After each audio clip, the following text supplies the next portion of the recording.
Você trocaria seu CLT por um salário maior, mas sem férias, sem décimo, sem FGTS, sem seguros? Hoje a gente vai comparar a cultura de trabalho do Brasil com o dos Estados Unidos. E já te aviso que tem coisas aí bem chocantes. É incrível como a gente vê diferenças culturais muito fortes entre nosso trabalho aqui no Brasil e outros países, né? Principalmente nos Estados Unidos. Eu já tive algumas experiências trabalhando para fora, com pessoas da Flórida, principalmente, e um pessoal de Nova York. E às vezes a gente conversava sobre como funcionava o trabalho lá e tinha pessoas do Brasil que trabalhavam nessa empresa que eu trabalhei junto como desenvolvedor, e essas pessoas foram expatriadas, né? Que é quando a empresa aqui do Brasil, por exemplo, né? Ela faz a sua contratação lá fora, né? Então essas pessoas elas foram, digamos assim, desligadas aqui do Brasil e o processo de contratação ocorreu depois com uma alocação lá fisicamente nos Estados Unidos, nesse caso específico a Flórida. Esse processo às vezes acontece em cargos executivos ou até em cargos de liderança, ou até mesmo, às vezes, quando é uma especialidade técnica, assim, que é muito requisitada, a empresa precisa alocar essa pessoa ou essa habilidade fora, né? E é muito interessante que o primeiro ponto, assim, que a gente começa a comparar é que lá não existe essa questão de leis trabalhistas, né? A gente não tem a famosa CLT. Então, essas coisas de, 13º, FGTS, seguro-desemprego são coisas nossas aqui, ou, enfim, de países que já adotaram esse tipo de política. Mas quando a gente fala da cultura de trabalho, é muito mais aberto e é muito mais negociável entre o patrão e o trabalhador. Aí, claro, a gente tem esses pontos de que, por exemplo, as férias não é algo assim garantido por lei, não tem esse compromisso, porém tem outros pontos que o empreendedorismo lá é muito mais motivado, é muito mais acelerado e tem uma liberdade maior de trabalho. E um dos pontos que chama muita atenção é essa questão de pontualidade, né? Então, se você tem uma reunião marcada a 1h30, ela vai acontecer a 1h30, ela vai estar marcada até as 2, ela vai terminar às 2 ou antes, às vezes, né? E essa cultura é muito diferente aqui do Brasil, porque aqui é muito normal ter atraso para reunião, a reunião ela se estender um pouco mais do que quando precisa, ou coisas de última hora acontecer e ter que trocar. Sendo que lá fora, falando aqui dos Estados Unidos, e às vezes até alguns países da Europa, que eu já trabalhei também com o pessoal da Alemanha e alguns outros países, isso é muito comum dessa rigidez, sabe? De eu marquei um compromisso para tal horário. Normalmente aquilo vai acontecer. Agora, aqui no Brasil, tem muito essa flexibilidade, ou tem aquele jeitinho brasileiro, mas eu estava em outra reunião, eu me atrasei, ou não tem tanta importância essa questão do horário. Mas normalmente, quando tu trata com os gringos, especialmente aí Estados Unidos e alguns países da Europa, é bem comum essa pontualidade ser bem rígida e se você não segue, você acaba sendo mal visto, né? Você acaba sendo taxado como uma pessoa que não respeita. Porque pensa assim, quando tem essa questão do horário, é como se a pessoa estivesse dizendo, eu tô reservando esse horário para você e caso você não apareça ou não esteja lá ou se atrase, é como você estivesse desvalorizando o tempo daquela pessoa, porque o tempo ele é muito valioso na cultura americana, então se você acaba atrasando, você está desrespeitando de certa forma ela. E aqui no Brasil eu já cansei de várias vezes em reuniões que demoram 5, 10, 20 minutos para começar, ou simplesmente as pessoas não entraram no horário e 10 minutos depois te chamam e te puxam para ligação, né? Isso é muito comum acontecer, mas não só no Brasil, mas também acho que alguns países latinos aqui ao redor.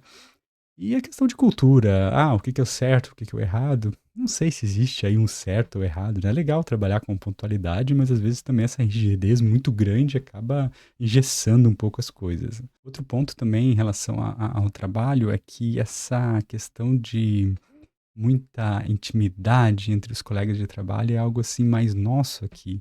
Então, se você nunca teve uma experiência de trabalhar com pessoas de fora aqui do Brasil, você vai notar que as relações elas são um pouco mais frias, né? Então, se você é seu colega de trabalho, ele vai ser seu colega de trabalho. Dificilmente ele vai ser um amigo, ou vai ser uma pessoa que vai te convidar para algum evento. Não, a relação de trabalho ela meio que fica limitada àquele ambiente, né? E os assuntos vão ser sobre isso.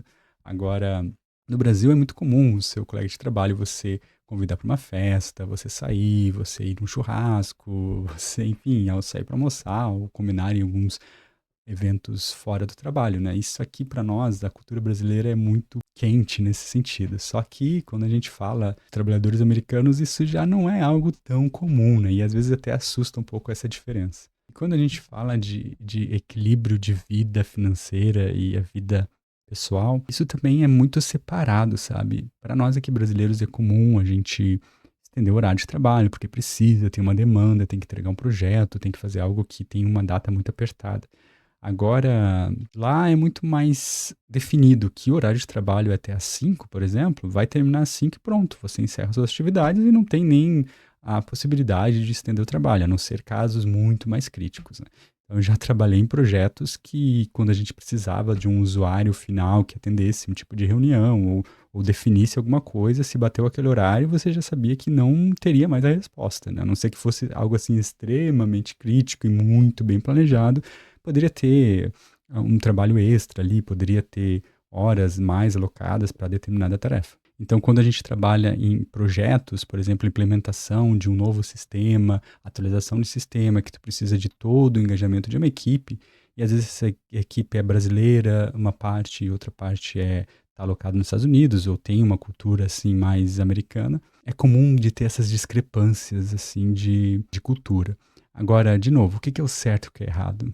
Depende muito do estilo de vida, né? Eu tenho um pensamento de que é legal separar o trabalho, mas ao mesmo tempo isso nos torna os brasileiros pessoas que são trabalhadoras e bem olhadas pelo mundo afora, tá? Mas seria bem legal se a gente tivesse algo assim aqui, né? De ter algo bem definido no horário de trabalho, que a hora extra, o banco de horas seria uma exceção muito rara, que infelizmente isso acontece muito aqui. E esse ponto do empreendedorismo é algo que é muito gritante a diferença, né? Enquanto aqui no Brasil nós temos diversas dificuldades de abrir uma empresa, saber quais impostos estão sendo pagos, uma alta carga burocrática e alta taxa de impostos sobre qualquer serviço ou produto que você venda. Parece que tem um peso para o empresário, o empreendedor poder, e principalmente o iniciante, né, que quer montar uma empresa ali, quer fazer um serviço, quer começar a atender outras pessoas, enfim, andar com suas próprias pernas. Tem várias barreiras ali que é o custo Brasil para se desenvolver um negócio, né? Enquanto nos Estados Unidos isso sempre foi o motor deles, né? Isso sempre foi algo muito bem visto e algo muito incentivado. E é muito mais fácil de abrir uma empresa, é muito mais fácil a relação com os impostos, é muito mais fácil de contratar pessoas, de demitir pessoas. Então, tendo essa facilidade, as coisas elas tendem a fluir mais porque não tem todas essas barreiras burocráticas, né? Então, esse modelo de trabalho é muito interessante em vários pontos, por causa dessa liberdade, desse incentivo das empresas crescerem, mas ao mesmo tempo, quando você se depara com a questão da saúde lá, pode ser bem chocante saber que eles não têm SUS, que eles não têm um plano de saúde das pessoas, muitas vezes não têm plano de saúde, e esses planos de saúde nem sempre vão cobrir todas as despesas, né? Então, caso aconteça de um acidente de trabalho ou de um acidente na rua, enfim, as despesas são muito altas para qualquer tipo de atendimento. Enquanto aqui no Brasil a gente tem o SUS, querendo ou não, às vezes dando muitos problemas e demorando muito, mas pelo menos para a pessoa que não tem condições acaba sendo uma maneira de ser socorrido. Enfim, são pontos bem diferentes, né? Será que funcionaria um modelo assim aqui no Brasil?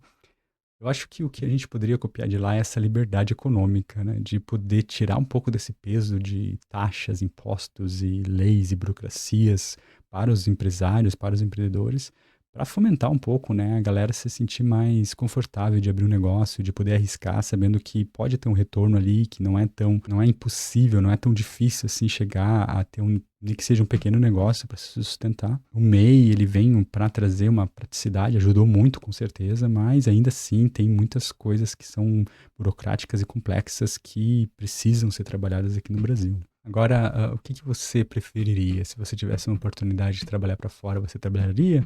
Mesmo sabendo dessas desvantagens, e as vantagens será que compensa? Eu já tive essa experiência e realmente a cultura ela é bem diferente, mas é legal quando você trabalha com pessoas de outros lugares, você acaba abrindo um pouco sua mente, você começa a entender que aquele mundinho que você está ali pode ser muito diferente, o jeito que as pessoas te tratam, o jeito que as pessoas conversam contigo, enfim.